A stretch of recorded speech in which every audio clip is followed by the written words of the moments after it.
Okay. Ate Agnes, wala na Mac, naubos na ang madaming chance na binigay sa kanya. Di na tatalab kahit ano pang ibigay sa kanya. Tama talaga na pag sumama ka kay Norms, mamalasing ka. Ayan na nangyari kay Casper. Ayun nga po. Hindi kasi nakikinig no? Ngayon, bago ko mag-live kanina, nakita ko to kasi etong si Casper ay ano natin,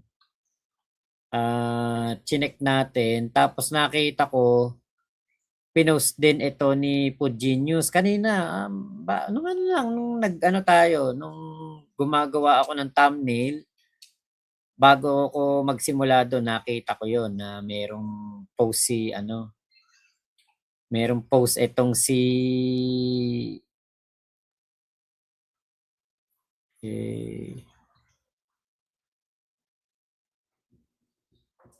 merong post itong si Puji News. Oh, eto. May trabaho na nga daw po si Casper at nasa ano na, Easy Jersey. Ayan. Ito. Ayan. Ito, teka.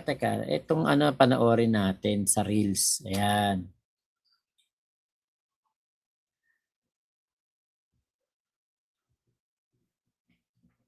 Ito. Thank you, boss. Ay, Easy Jersey from boss. Oo. Dito ako mag-work ngayon. Guys, follow nyo kami. Thank you, boss. Ay, natanggap na si Casper dyan, pero yun nga. Okay, sige. Nagkatrabaho siya. Huwag na nating kontrahin yun kasi talaga namang yun ang gusto niya, magtrabaho. Buti pa nga, di ba, si Casper talagang ang gusto niya ay magtrabaho. Di ba? Kaya lang, yun thank you, boss. Yun nga po yung medyo medyo mapapaisip tayo. Good day mga Paano tatakbo buhay ni Casper kung may kaso siya kay Chief Kalinisan tapos meron pa dun sa magtataho. Yun lang ang tanong. Paano tatakbo ang buhay ni Casper? So habang nagtatrabaho siya, attend siya hearing. Meron namang siyang magiging tulong na makukuha mula sa PAW kasi indigent siya. So meron siyang rights para magkaroon po ng PAW lawyer. Yun ang tutulong sa kanya, PAW lawyer. Pakinggan natin itong sasabihin ng bagong amo ni Casper. good day mga ka-easy, magandang araw sa inyo. Ako guys, naniniwala ako sa second chance. Yung bang kahit nagkamali ka before, gusto mong bumawi, gusto mong ayusin yung sarili mo, ayusin yung buhay mo. Kaya nung nag-apply sa akin tong tao na to, hindi na ako nagdalawang isip kunin. Kasi naniniwala ako na mabuti naman talaga to. And sobrang alam ko na loyal siya. Loyal siya kung sino ang boss niya. Ito na, ang bago nating makakasama sa Easy Jersey. Pag mga iikot tayo sa mga branch natin nationwide, kasama natin, walang iba, kundi si Manang Casper. Manang Casper. Manang Casper pa din. Thank you, boss. Ay, Easy Jersey from boss. Oo. Dito ako mag-work ngayon. Guys, follow nyo kami. Alright guys, so kung nami-miss nyo si Casper, dito lang. Lagi natin siya makakasama sa mga lakad natin. So yun lang guys, antayin nyo si Casper. Si Manang Casper, pagluluto tayo niyan. Oo, yun. Alright. Alright. Sarap magluto to. Diba? Everybody deserves a second chance, a third chance, a fourth chance. Magaling to, tong may-ari ng Easy Jersey na to. Magaling to kasi binigyan niya ng pagkakataon. Mabuting tao, no? Yung napakadakila ng ginawa nitong may-ari ng Easy Jersey. Sana nga hindi siya nagkamali sa pagkuha kay Casper, di ba?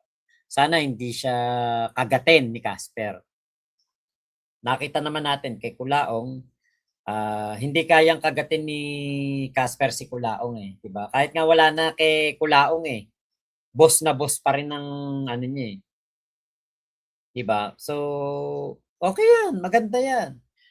Everybody deserves talaga naman ang mga chances sa buhay. Tignan na lang natin, kung ano ang magiging, future ni Casper dito sa nangyari na ito. Kasi puwedeng ano 'to, puwedeng, maging ano 'to, maging, masalimuot, problemado, puwedeng gano'n. Mukhang mayaman naman si boss, yung may-ari ng Easy Jersey. Ang negosyo po nito ay, patungkol sa mga, jersey, yun mismo, yung jersey na sinusuot po, pam-basketball, pam-volleyball, kung anong sport ang, nilalaro niyo, puwede kayong magpatahi dito, sa Easy Jersey. Meron daw silang branches nationwide. Maganda 'yon, 'di ba? Mababago talaga buhay ni ano diyan, ni Casper kasi kung siya'y makakapag-travel pa around the Philippines, hindi lang siya katulad no'n na nakasunod kay Kulaong. Ang nangyayari kasi noon nakasunod kay Kulaong, around the jail. Punta ng CIDG, hanap ng, pangpiyansa, punta doon sa ano, sa ba yung huli niyang pinagkulungan, sa Parañaque City Jail, hanap na naman ng pangpiyansa, at least ito malibot niya buong Pilipinas, 'di ba? Mabait 'tong boss ngayon ni Casper kasi binigyan siya ng, panibagong, pagkakataon. Ewan lang natin kung kabrad niya 'to sa sa kanilang, fraternity 'no? Kasi puwedeng yun din ang isa sa maging, impluwensiya para kunin si Casper na trabahador ng kanyang mga kabrad. Kilala daw niya si Casper, mabuting tao naman daw talaga, patunayan na lang ni Casper, 'di ba, 'wag niyang sayangin etong, binigay na pagkakataon ni Boss Easy Jersey kasi napakaganda po ng, pagkakataon na ito para kay Casper talaga, 'di ba? Baka tulungan pa siya sa kaso, o malay natin, may abogado 'tong, si Easy Jersey at, matulungan pa si Casper sa kanyang mga kinakaharap na usaping legal, 'di ba? Malalaman na lang natin 'yan. Binigyan work, oo, Malmon Mason, wala tayong magagawa kasi alam niyo iba-iba ang, lebel ng kabaitan nating mga tao, 'di ba? Kaya kung binigyan man ng pagkakataon 'yun, ano na 'yun, sarili ng desisyon 'yun ni Easy Jersey at sana nga, 'wag sayangin ni Casper, ayan. Kuya G, ayan, shoutout sa'yo Kuya G, KL 30 years makulong si Casper, 81 na siya. Kumakulong na ngayon. Alam mo naman ang kasuhan dito sa ating bansa, napakatagal niyan. Ate Agnes, pero paano 'yan, madami siya kinakaharap ngayon, 'di rin siya tatagal diyan. Tignan po natin, ano lang tayo, observer na lang tayo. Okay, Kuya Elmer, hindi puwedeng second chance ang buhay nung magtataho. Ayun nga. Kuya JC, kawawa yung amo na bago ni Casper, baka ipakilala ni Casper 'yan kay Kulaong, kawawa naman. Hindi naman siguro. Alam na nung may-ari ng Easy Jersey kung ano si Kulaong. Alam na nito. Sasabihin ni Kulaong kasosyo siya do'n sa new work ni Casper kaya tinanggap do'n. Puwede, oo. Kaya lang 'di na masasabi ni Kulaong 'yan, 'di na nagla-live, Totoo 'yan, totoo 'yan. Ate Katrina Love, puwedeng mangyari talaga 'yan kung nagla-live pa si Kulaong. Kuya Elmer, hindi puwedeng tablahin na lang ang kasong okay, mabigat na kaso 'yun. Kay Ate Agnes, nag-like na po ba ang lahat? Ayun. Okay, Kuya Elmer, Kel, hindi lang 30 years ang sentensya ng yun nga. Tignan natin, 'di ba, kung paano ba 'yan kung paano ba 'yan iha-handle ni Easy Jersey, kung paano gagawin ni Casper ang kanyang trabaho, kung sasayangin ba niya 'tong pagkakataon na ito o hindi. Tignan natin kung ano po ang mga magiging magiging, update diyan. Kasi tingin ko itong si ka-Easy Jersey ay active naman siguro 'to 'no, sa SOCMED. Tingnan natin. Ilan ang followers? 58,000 followers. Active siya, active. Marami siyang post, oh. Marami naman siyang post sa ano. Ay, okay, nakita ko na pala 'to. Eto pala 'yun, okay. Siya pala yung Easy Jersey. Kita ko na 'to, nakita ko na 'to. Tignan ko, naka-follow ako. Naka-follow nga ako. Eto, naka-follow ako. Yan nga 'yun, na ano ko na 'to, 'tong Easy Jersey, namumukhaan ko na. Nakita ko na yung mga upload niya na 'to, nakita ko na 'tong mga ano, kilala 'to sa mga ano, sa mga paggawa ng mga, tawag dito, paggawa ng mga jersey talaga. 'Di ba? Ayos, laki ng kumpanya niya, oh. Ang daming tauhan, 'no? Alam ko pati mga ano, sa motor, gumagawa rin yata 'to, yung mga ginagamit sa ano, pagmomotor. Maria Enriquez from New Jersey, hello po. Trixie Pax, inamin ni Casper 1 month na siya wala kay Kulaong, overloaded. Kaso inamin ni Casper wala na siya sa boss niya. Okay, tama nga ito. Ayos 'to, malaking kumpanya 'tong napuntahan ni Casper na 'to. Ngayon, puntahan natin 'tong ano ni Casper, 21,000 followers, si Casper. 'Di ba? Pinost naman pala ni Casper 'to, eh.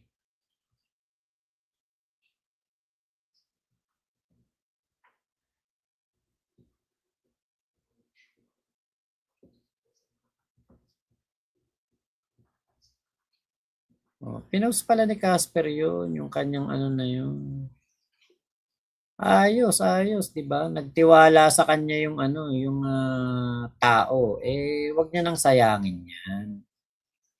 Wag niya nang sayangin. Ngayon magpa-follow na ako kay Casper. Wala na siya kay Kulaong, eh. Follow na ako diyan. Ayan. Ngayon lang ako nag-follow kay Casper. Follow natin si Casper. Kahit ganyan lang, makatulong tayo dun sa dati nating kinabubwisita na si Casper. Nagtatry naman magbagong buhay, eh. Tignan natin kung talagang magbabagong buhay. Wait and see tayo. Ano ang mangyayari sa bagong trabaho ni Casper at sa mga kinakaharap niyang kaso ngayon. Tama po. Ate Ayumi, pwede ka naman pala mag-apply sa iba, Casper. Bakit mo pa pinaabot sa puntong nadurog ka?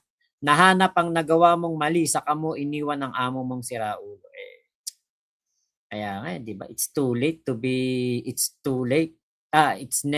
It's better late than never. Tommy Fishing, matalino ang may-ari ng kumpanya. Tinanggap si Casper kasi for publicity din 'yun. Pwede, oo. For clout kaya tinanggap siya, very strategy. Walang problema 'yun. Gamitan lang, pwede naman 'yun. Wala namang problema 'yun, eh. Kung talagang naman magtatrabaho si Casper, 'di ba? Sa kanya. Walang problema 'yun kahit na for clout 'yun, for strategy, 'di ba? Okay lang 'yun. Walang problema do'n. Hindi masama 'yun sa ginawa nung Easy Garage kasi siya yung nagbigay din ng ano, ng chance do'n sa tao kung, magtatrabaho na talaga sa kanya. At ayos 'yan kasi 'di ba, kahit papaano meron pa rin pala talagang mga tao na magtitiwala kay Casper. Kasi hindi naman tayong lahat, kaya natin magtiwala muli kay Casper. Kunwari ako, may kumpanya ako tapos, kukunin ko si Casper, tingin niyo ba kukunin ko si Casper? Siyempre hindi, 'di ba? Mahirap sa akin 'yun. O si, Makagago, tingin niyo ba kukunin niya si Casper as tauhan? Siyempre hindi, 'di ba? Kumbaga hindi nga tayo magkakapareho ng level ng kabaitan. Ako mabait ako kung saan mabait, pero iba yung bait nung may-ari ng ano, ng, Easy Jersey na 'yon, 'di ba? Kaya kudos pa rin sa kanya. 'Di tignan natin kung ano, kasi ngayon kinuha niya si Casper, Tinanggap niya, magtatrabaho sa kanya, binlag niya, pinakita niya, 'di ba? Sigurado din ako kung may mangyaring alingas-ngas, may mangyaring aberya sa pagtatrabaho ni Casper at si Casper ay umalis din o paalisin, tanggalin, terminate diyan sa Easy Jersey. Sigurado ko na ibablog din 'yan nung Easy Jersey owner. 'Di ba? Abang-abang lang tayo. Ayumi, tama ka, dapat noon pa niya ginawa. Yan, para maayos ang buhay niya. Ngayon, baka ngayon it's too late. Ako nga, tingin ko talaga it's too late. Yan. So, kaya lang boss Mac, kahit anong gawin niyang pagbabago, kung may napahamak dahil sa kagagawan niya, ay baliwala pa rin. Yun nga. Kaya nga, yun nga yung tanong, paano i-handle ni Casper etong napakalaking problema na to sa kanya? Paano niya i-handle? Yun lang naman yung nahihiwagaan ako. 2 kasong mabigat, magbagong trabaho ka, magbabagong buhay ka. Parang ang hirap, no? Kung ako'y nasa kalagayan ni Casper. Pero tama yun. No guts, no glory. No surrender. Dekalibre. Yan ang tunay na dekalibre, si Casper. Hindi umuurong sa hamon ng buhay. Hindi umaatras. Patuloy sa laban sa buhay, 'di ba? Lalaban ng patas. Lalaban nga kaya ng patas. Yun nga, yun nga yun, Kel. Nasa kaya si Ken Kel. Shoutout kay Ken Kel at kay Mami Bex. Siguro gawa na yung mansion kaya hindi na nanonood ng ng live natin eh.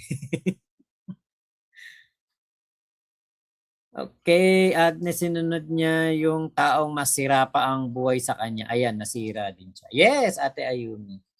Kaya nga po, abangan ang susunod na kabanata sa buhay ni Casper. Ayan. So, bukas po, mamaya pala, ang re-reaction na natin ay yung upload ni MG patungkol po diyan sa pagbagsak ng mga Duterte na vlog niya. Ganda rin yung maganda rin tong reaksyonan kasi politika to. Dekalibre, wag magpaka-bahombre. Yun ang sabi niya, magpaka-makabahombre. Yun ang sabi ni ni Kulaong. Ngayon, siya ang makabaho, 'di ba? Si Kulaong ngayon na naging makabaho. Hindi na makaahon sa pagkakalugmok sa putikan. So lamang po, maraming salamat sa pagsama nyo dito sa aking live na ito. Thank you Tropa Pips Spam sa inyong lahat na mga pumunta po ngayon at sa ating mga panauhing pandangal. Sa ating mga VIPs. Thank you po sa inyong pagsakay sa ating jeep. Ingat po kayo. Nasan mang panig kayo ng mundo, Momo, chup chup, love you, God bless us all Pilipinas. God first, salamat po. Kain muna tayo. Ate Persona de Gracia, ayan, Ate Abby. Thank you Ate Katrina Love. Salamat. Kakain muna ako hapunan. Di pa po kumakain. Talagang sabi ko, babawi muna ako sa aking mga tropa pips bago ako maghapunan. Late na, pero kakain muna ako bago edit natin yung mga upload natin mamaya. Thank you po. Salamat po ingat po kayong lahat. Salamat po. Manang, pakiinit na yung sabaw. Ay, wala pala akong manang dito.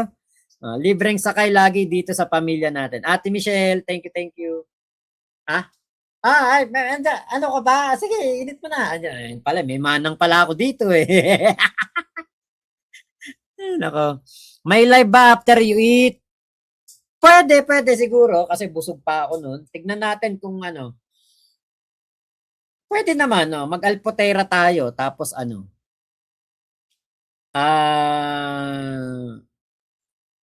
yung impeachment kanina, pwede natin pag-usapan. Pero tignan ko pa.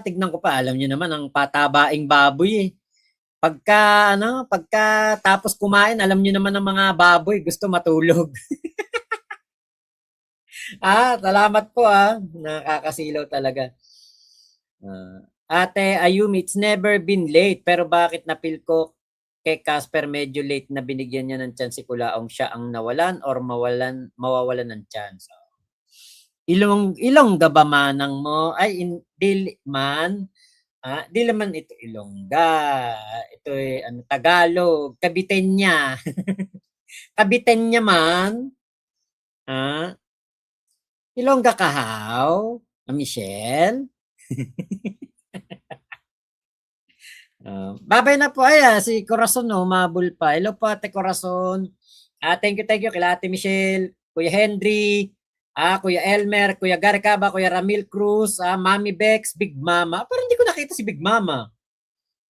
Kay Big Mama, Ate Macha Mochi, Ate May Alcantara, Paris Franzi, The Modern Parents. Ayan, thank you po. Glenn Magramo, ayan, sila Ayumi. Thank you. Salamat po sa inyo ha. Ate Kyle Juni, ayan yung mga tropa pips natin na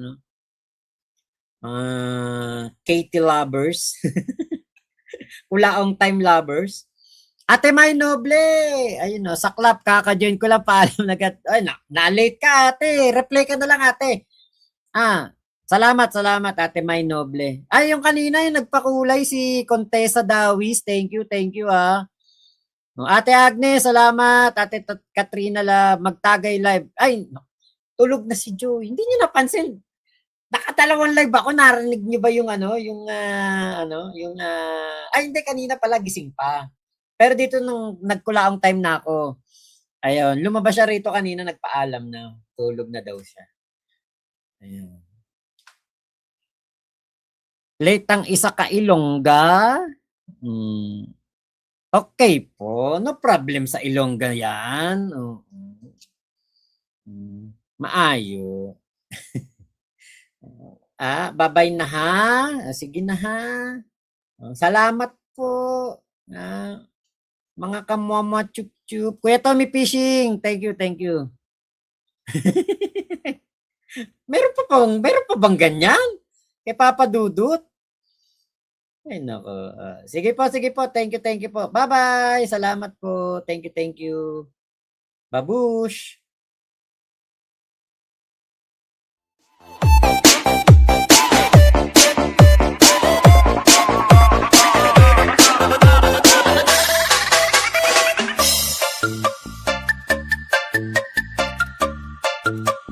Na-late nga ni. Filipino EDM Remix. Sundan ng pagboto